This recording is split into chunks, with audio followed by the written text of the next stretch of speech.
Nervous. Very, very dreadfully nervous I had been and am. But why will you say that I am mad? The disease had sharpened my senses, not destroyed, not dulled them. Above all was the sense of hearing acute. I heard all things in the heaven and in the earth. I heard many things in hell. How then am I mad? Hearken and observe how healthily, how calmly I can tell you the whole story.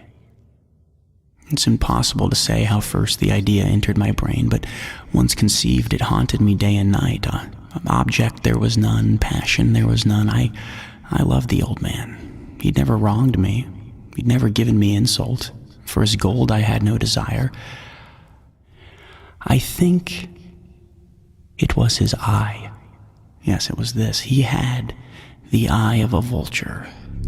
A pale blue eye with a film over it. Whenever it fell upon me, my blood ran cold, and so by degrees, very gradually, I made up my mind to take the life of the old man, and thus rid myself of the eye forever. Now this is the point. You fancy me mad, but madmen know nothing. You should have seen me. You should have seen how wisely I proceeded, with what caution, with what foresight, with what dissimulation I went to work. I was never kinder to the old man than during the whole week before I killed him.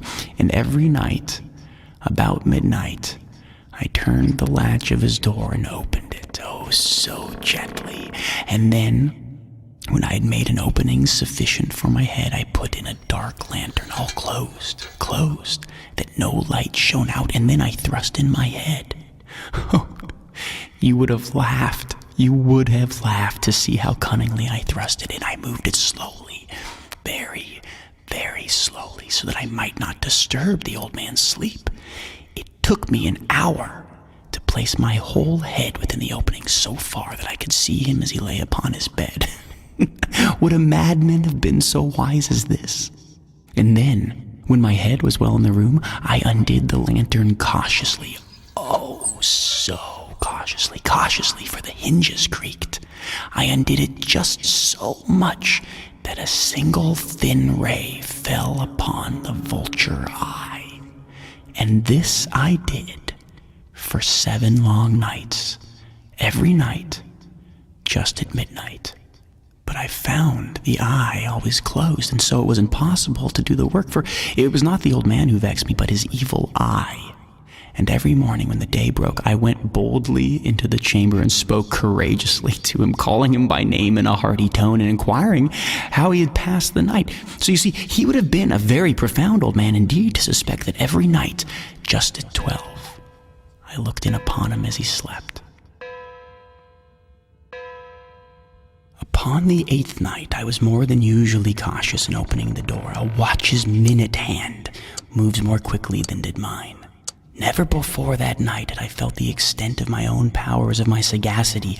I could scarcely contain my feelings of triumph. To think that there I was, opening the door little by little, and he not even to dream of my secret deeds or thoughts. I fairly chuckled at the idea, and perhaps he heard me, for he moved. He moved on the bed suddenly, as if startled.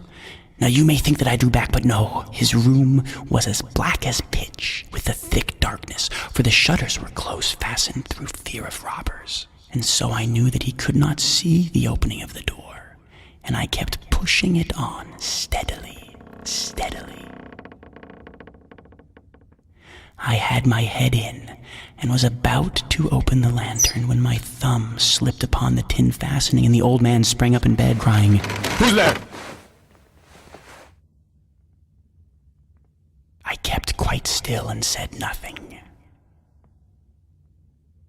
For a whole hour I did not move a muscle, and in the meantime I did not hear him lie down. He was sitting up in the bed listening, just as I have done, night after night, hearkening to the death watches in the wall.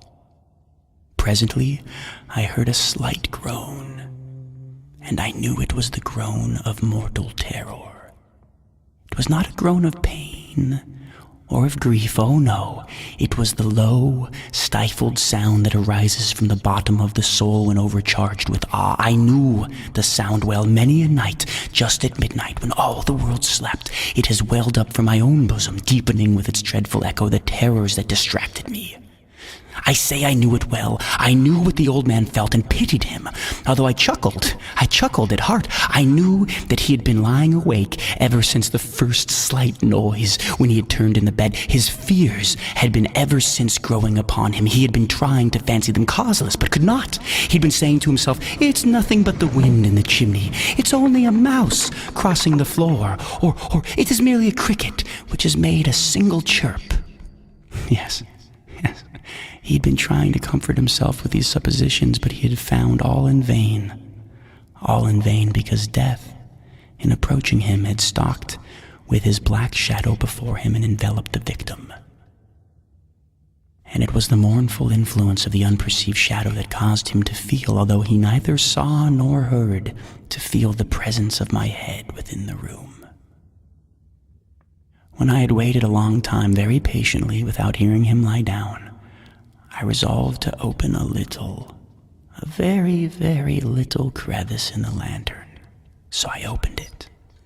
You cannot imagine how stealthily, until, at length, a simple, dim ray, like the thread of the spider, shot from out the crevice and fell full upon the vulture eye. It was open, wide open. And I grew furious as I gazed upon it. I saw with perfect distinctness all a dull blue, with a hideous veil over it that chilled the very marrow in my bones. But I could see nothing else of the old man's face or person, for I had directed the ray as if by instinct precisely upon the damned spot. And have I not told you that what you mistake for madness is but over-acuteness of the sense? Now, I say, there came to my ears a low, dull, quick sound, such as a watch makes when enveloped in cotton. I knew that sound well, too. It was the beating of the old man's heart. It increased my fury, as the beating of a drum stimulates the soldier into courage. But even yet, I refrained and kept still. I scarcely breathed. I held the lantern motionless. I tried how steadily I could maintain the ray upon the eye. Meantime, the hellish tattoo of the heart increased. It grew quicker and quicker and louder every instant. The old man's terror must have been extreme. It grew louder, I say, louder every moment. Do you mark me well? I have told you that I am nervous, so I am. And now, at the dead hour of the night, amid the dreadful silence of that old house, so strange a noise as this excited me to uncontrollable terror. Yet, for some minutes longer, I refrained and stood still. But the beating grew louder. I thought the heart must burst, and now a new anxiety seized me. The sound would be heard by a neighbor. The old man's hour had come. With a loud yell, I threw open the lantern and leaped into the room. He shrieked once only. In an instant, I dragged him to the floor and I pulled the heavy bed over him.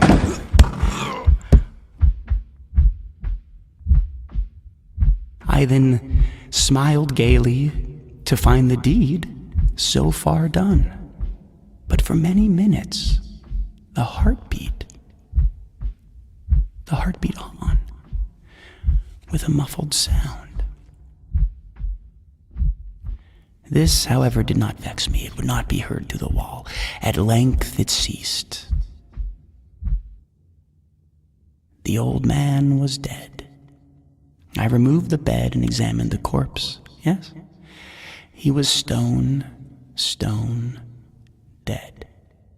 I placed my hand upon the heart and held it there many minutes. There was no pulsation. He was stone dead. His eye would trouble me no more. If still you think me mad, you will think so no longer when I describe the wise precautions I took for the concealment of the body. The night waned, and I worked hastily but in silence. First of all, I dismembered the corpse. I cut off the head and arms and the legs. I then took up 3 planks from the flooring of the chamber and deposited all between the scantlings. I then replaced the board so cleverly, so cunningly, that no human eye, not even his, could have detected anything wrong. There was nothing to wash out, no stain of any kind, no blood spot whatever. I had been too wary for that. A tub had caught all. When I had made an end of these labors, it was 4 o'clock, still dark as midnight. As the bell sounded the hour, there came a knocking at the street door. I went down to open it with a light heart, for what had I now to fear? There entered 3 men who introduced themselves with perfect suavity as officers of the police. A shriek had been heard by a neighbor during the night. Suspicion of foul play had been aroused. Information had been lodged at the police office, and they, the officers, had been deputed to search the premises. I smiled, for what had I to fear? I bade the gentleman welcome. The shriek, I said, was my own in a dream. The old man I mentioned was absent in the country. I took my visitors all over the house. I bade them search and search well. I led them at length to his chamber. I showed them his treasures, secure, undisturbed. In the enthusiasm of my confidence, I brought chairs into the room and desired them here to rest from their fatigues, while I myself, in the wild audacity of my perfect triumph, placed my own seat upon the very spot beneath which reposed the corpse of the victim. The officers were satisfied. My manner had convinced them. I was singularly at ease. They sat, and while I answered cheerily, they chatted of familiar things, but ere long, I felt myself getting pale and wished them gone. My head ached, and I fancied a ringing in my ears, but still they sat and still chatted. The ringing became more distinct. It continued and became more distinct. I talked more freely to get rid of the feeling, but it continued and gained definiteness until at length I found that the noise was not within my ears. No doubt I grew very pale, but I talked more fluently and with a heightened voice, yet the sound increased, and what could I do? It was a low, dull, quick sound, much such a sound as a watch makes when enveloped in cotton. I gasped for breath, and yet the officers heard it not. I talked more quickly, more vehemently, but the noise steadily increased. I arose and argued about trifles in a high key with violent gesticulations, but the noise steadily increased. Why would they not be gone? I paced the floor to and fro with heavy strides, as if excited to fury by the observations of the men, but the noise steadily increased. Oh God. What could I do? I foamed, I raved, I swore, I swung the chair upon which I had been sitting and grated it upon the boards, but the noise arose all over, continually increased. It grew louder, and still the men chatted. They chatted pleasantly and smiled. Was it possible they heard not? No! Almighty God, no, they heard.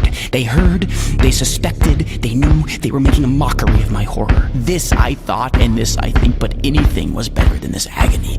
Anything was more tolerable than his derision. I could bear those hypocritical smiles no longer. I felt that I must scream or die, and now again, hark, louder, villains! I shrieked. Dissemble no more, I admit the deed. Tear up the planks. Here. It is the beating of his hideous heart.